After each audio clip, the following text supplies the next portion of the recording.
लोराडिन tablet आप लोग यानी लोरिन एनएसए टेबलेट आप लोग एलर्जी के लिए इस्तेमाल कर सकते हैं, जैसा कि आप लोगों को फ्लू, बुखार या स्किन पर रेशेज हो या आप लोगों को किसी भी तरह आप लोगों को एलर्जी हो तो आप लोग इसके लिए इस्तेमाल कर सकते हैं। और ये प्रेगनेंसी में बिल्कुल सेफ़ है, आप लोग प्रेगनेंसी में बिल्कुल इस्तेमाल कर सकते हैं। और आप लोग इसको ओडी लेना है रात को सोने से पहले। अस्सलामुअलैकुम दोस्तों, क्या हाल है? उम्मीद है कि आप लोग सब खैर खैरियत से होंगे। गाइस, आज हम बात करेंगे लोराडिन टेबलेट के बारे में। जब भी मैं वीडियो करता हूं तो आप लोगों को पता है मैं मेडिसिन के हवाले से करता हूं, तो आज मैं आप लोगों को भी मेडिसिन के हवाले से बात करूंगा, वो है लोराडिन टेबलेट। अगर हम इसकी यूज़ के बारे में बात करें, बेनिफिट्स के बारे में बात करें, साइड इफ़ेक्ट और इसका ये तरीका इस्तेमाल, यानी सबसे पहले हम इसकी कंपोजिशन के बारे में बात करें तो इसका लोरिन एनएसए का फार्मूला है लोराडिन। लोराडिन इसमें 10 mg आप लोगों को मिल सकता है। लोरिन एनएसए एशियन कंटेनर कंपनी का है और आप लोगों को इसमें सिरप भी आप लोगों को मिल सकता है और टेबलेट भी आप लोगों को मिल सकता है। अगर हम इसकी पैक के बारे में बात करें तो पैक में आप लोगों को 10 टेबलेट मिल सकता है, यानी एक पलते में 10 गोलियाँ होती हैं तो आप लोगों को एक पलता मिल सकता है, 10 गोलियाँ आप लोगों को मिल सकता है। और सिरप की पाम के बारे में अगर हम बात करें तो सिरप की आप लोगों को 30 ml यानी 30 ml भी आप लोगों को मिल सकता है और 60 ml आप लोगों को मिल सकता है।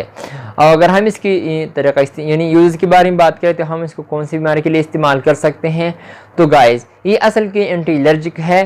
तो आप लोगों को किसी भी तरह आप लोगों को एलर्जी हो या आप लोगों को किसी भी चीज़ से आप लोगों को एलर्जी होती है तो उनके लिए आप लोग इसको इस्तेमाल कर सकते हैं। जैसा कि अगर आप लोगों को स्किन पे रेशेज़ हो या आप लोगों को स्किन को एलर्जी होती है, किसी भी तरह आपको एलर्जी हो या फिर आप स्किन के ऊपर आप लोगों को दाने हैं तो उनके लिए भी आप लोग इसको इस्तेमाल कर सकते हैं। अगर हम इसकी मैं तो आप लोगों को बता दें कि आप लोगों को किसी भी तरह आप लोगों को एलर्जी हो या फिर आप लोगों को फ्लू, बुखार, खराश या फिर आप स्किन के ऊपर रेशेज़ हो तो उनके ये सब के लिए आप लोग इसको इस्तेमाल कर सकते हैं। और अगर हम इसकी प्रेगनेंसी के बारे में बात करें तो प्रेगनेंसी में ये बहुत मुफीद है। आप लोग ये प्रेगनेंसी में आप बिल्कुल सेफ़ हैं, आप बिल्कुल घबराना नहीं है, ये प्रेगनेंसी में बहुत सेफ़ है। तो आप प्रेगनेंसी में आप लोग इसको इस्तेमाल कर सकते हैं। और अगर हम इसकी साइड इफ़ेक्ट के बारे में बात करें तो साइड इफ़ेक्ट आप लोगों को वोमिटिंग, डायरिया और इस तरह के आप लोगों को बदहज़मी भी हो सकती है, चक्कर भी हो सकता है, सर दर्द भी हो सकता है, स्टमक पेन भी हो सकता है। अगर आप लोगों की अलामत ज़ाहिर हुआ तो आप लोग डॉक्टर से मशवरा करें फिर इसको इस्तेमाल करें।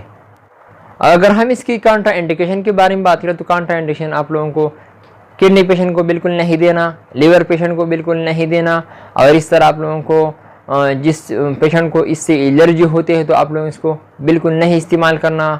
आप लोगों को ज़रा एहतियात करना चाहिए, आप लोगों को ये एहतियात करना चाहिए। अगर आप लोग जब भी कोई टेबलेट इस्तेमाल करते हो तो आप लोग सबसे पहले डॉक्टर से ज़रूर मशवरा करें फिर इसको इस्तेमाल करें। अगर हम इसकी अल्टरनेट के बारे में बात करें तो इसका अल्टरनेट आप लोगों को यानी साप्टेन भी लोराडिन है, आप लोगों को इसको मिल सकता है। इसके साथ आप लोगों को एंटियाल सामी कंपनी का है, वो भी लोराडिन है 10 mg और वो भी आप लोगों को मिल सकता है। और इसके साथ आप लोगों को लोरिन एनएसए एशियन कंटेनर कंपनी का आप लोगों को मिल सकता है। और अगर हम इसकी तरह का इस्तेमाल के बारे में बात करें तो आप लोगों को एक टेबलेट रात को लेना है, क्योंकि इसमें थोड़ा सा आराम भी है। तो आप लोग जब भी सोते हो इन्हें सोने से पहले आप लोग इसको इस्तेमाल करें। अगर आप लोग सिरप इस्तेमाल करते हो तो आप लोग ओडी इसको इस्तेमाल कर सकते हैं। सो गाइस, ये था मेरा आज का वीडियो। उम्मीद है कि आप लोगों की वीडियो बहुत पसंद आई हो। अगर वीडियो पसंद आई हो तो इस वीडियो को लाइक भी करें, कमेंट्स भी करें। तो इंशाल्लाह नेक्स्ट वीडियो में फिर हाजिर होंगे। आप लोग जहाँ भी रहे खुश रहे। Thank you for watching.